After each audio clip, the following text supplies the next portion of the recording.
Olá, gente, tudo bem? Sou a professora Karen, professora de História, e hoje a gente vai estar dando continuidade aos nossos conteúdos. Então, na aula de hoje, a gente vai falar um pouco sobre o imperialismo, sobre industrialização e, consequentemente, sobre resistência. O que se pretende com essa aula?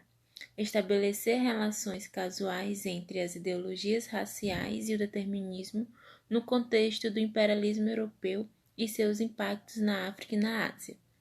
Reconhecer os principais produtos utilizados pelos europeus procedentes do continente africano durante o imperialismo e analisar os impactos sobre as comunidades locais na forma de organização e exploração econômica. Contexto do imperialismo na África e na Ásia. Então, ao longo do século XIX, na Europa, a gente vai ver que vai ter o desenvolvimento do capitalismo e vai se associar a uma forte aceleração industrial.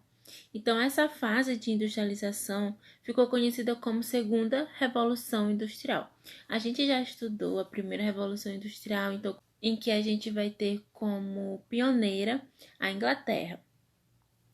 E os inventos da Segunda Revolução Industrial vai contribuir para o desenvolvimento econômico e também vai surgir novas potências internacionais, como a Alemanha, a Itália, os Estados Unidos e o Japão. Temos como característica dessa segunda fase da Revolução Industrial o uso de novas fontes de energia, como o petróleo e o movimento da água para gerar energia para a geração de eletricidade. Então, com a adoção de novas tecnologias e com a ampliação desse mercado consumidor europeu, a industrialização vai ganhar um novo impulso e a partir de 1870 a gente vai ter uma intensa concentração de capitais. E o que foi o imperialismo, ou como também a gente pode chamar de neocolonialismo? O imperialismo foi um processo de expansão colonial promovida pelos Estados europeus industrializados na África e na Ásia a partir da segunda metade do século XIX. E esse momento em que a gente está vendo agora vai ser o momento em que a Europa estava passando pela segunda Revolução Industrial. Então, a partir de 1870, essas potências capitalistas como os Estados Unidos, a Grã-Bretanha, a Inglaterra, a França, o Japão, vão entrar em uma disputa por colônias ou áreas de influência, principalmente onde? Na África e na Ásia. Essa expansão capitalista com o objetivo de dominação, de dominar de novos mercados, de novos territórios, a gente vai chamar de imperialismo, ou como eu já falei, neocolonialismo. E o que teria motivado essa corrida imperialista entre as grandes potências? Então, as grandes potências vão se voltar para a África e para a Ásia em busca de oportunidades de investimento para os seus capitais, mercados produtores de matérias-primas como cobre, carvão, ferro, borracha, entre outros, ouro e diamante existentes nas terras africanas, terras e mão de obra para trabalhar na exploração mineral e nas plantações de café, açúcar, amendoim, cacau, entre outras. Ou seja, eles estavam buscando terras e pessoas para trabalharem por pouco dinheiro ou gratuitamente. A gente vai ver que os governos das grandes potências vão incentivar a conquista de terras e povos em outros continentes e vão utilizar isso para despertar um orgulho nacional entre as pessoas do país. E uma das características desse momento, dessa corrida imperialista, vai ser as teorias racistas do século XIX. Então, nós vamos ter o quê? Nesse momento, a gente vai ter uma tentativa de legitimar as práticas imperialistas, uma tentativa de explicar essas práticas imperialistas. Com isso, a gente vai ter o mito da superioridade racial, do darwinismo social, que, segundo essa teoria, as raças humanas passam por uma longa evolução e só as mais aptas sobrevivem. E na luta pela vida, a gente vai ter raças superiores, que são essas raças que triunfam, e raças inferiores. Eles tentam com isso explicar por meio da ciência que a raça branca é superior à raça negra e à raça amarela e os mestiços. Outra forma que eles utilizavam para legitimar essas missões imperialistas seria a missão civilizadora, ou seja, diziam que eles tinham o dever de civilizar os demais povos.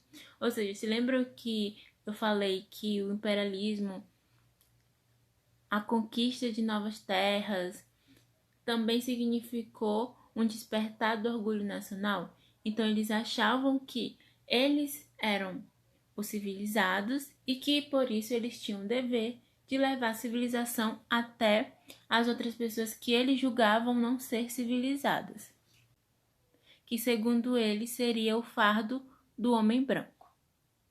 Então, a gente vai ver que a partir do século XIX, os europeus vão passar a penetrar o interior do território africano e a submeter seus povos.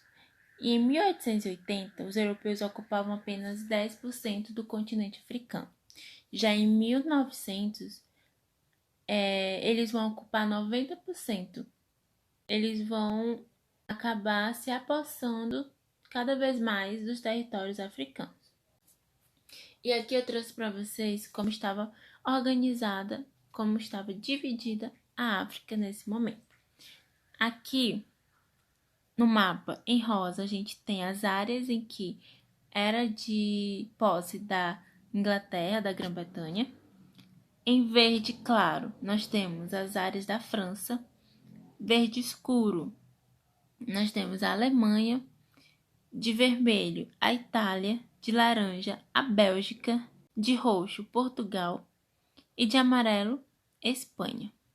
A França vai investir na conquista da África como forma de recuperar o seu prestígio internacional e de obter lucros para grupos privados. A Grã-Bretanha vai envolver-se na construção do Canal de Suez e, com o tempo, tornou o Egito um protetorado britânico. O que é um protetorado? É um país ou território que vai ter um governo próprio, mas é controlado por outro estado. Então, no caso, o Egito ele vai ter um governo próprio, porém vai ser controlado pela Grã-Bretanha. A Bélgica explorou a bacia do Rio do Congo. Uma coisa que a gente tem que destacar aqui é a Conferência de Berlim, que vai acontecer em 1884. Com a corrida imperialista, ela vai gerar certas tensões, né, que vão acabar o quê? Ameaçando o equilíbrio entre essas potências e colocando a paz em risco, a paz na Europa.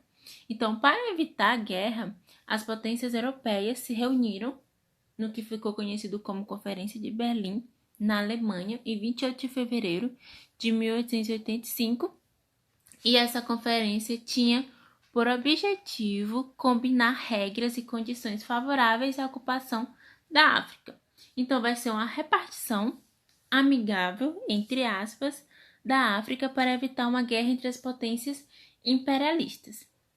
É claro que esses africanos, esses habitantes do continente africano, não vão aceitar esse imperialismo, essa submissão que os europeus estavam colocando eles de mão beijada, assim tão fácil.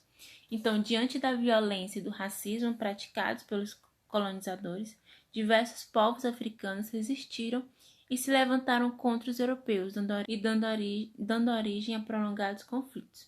A gente tem que ter em mente que esses povos africanos eles tinham uma organização.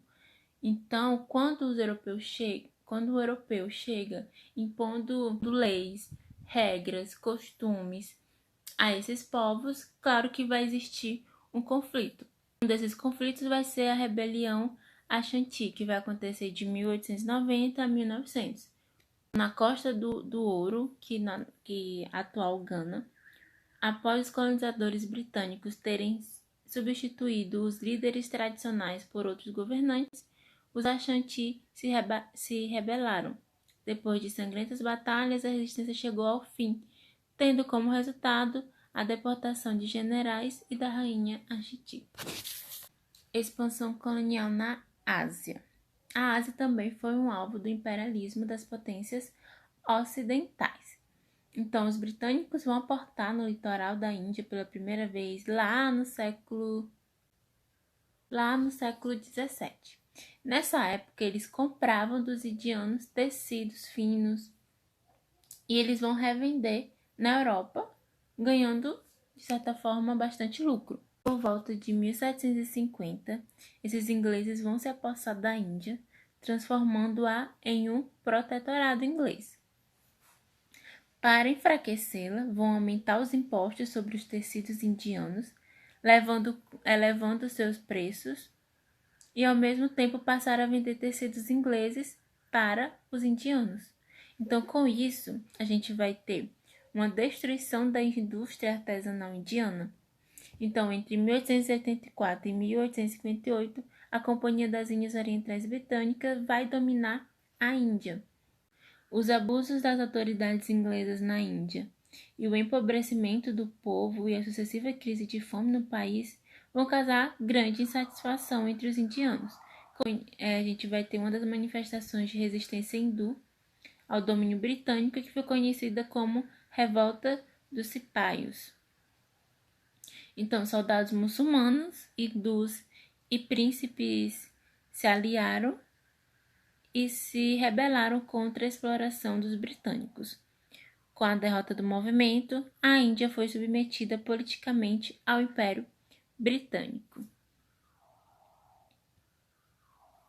Aqui, como estava dividida a Ásia entre as potências, de rosa, novamente, a Grã-Bretanha, em amarelo, a França, laranja, a Alemanha, roxo, a Holanda, verde, Portugal, só tem um pedacinho, e o Japão em vermelho.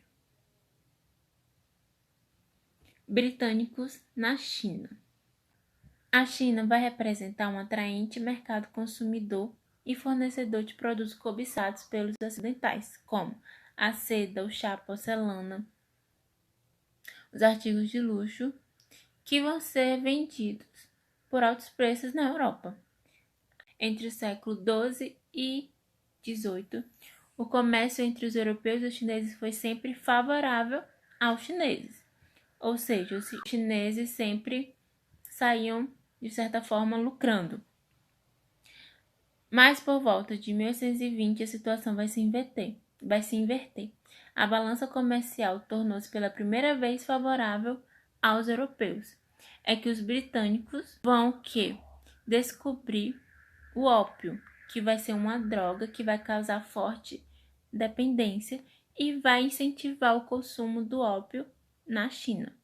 O ópio era trazido das plantações inglesas na Índia e, embora fosse proibido na China, era vendido lá pelos traficantes ingleses em quantidades cada vez maiores.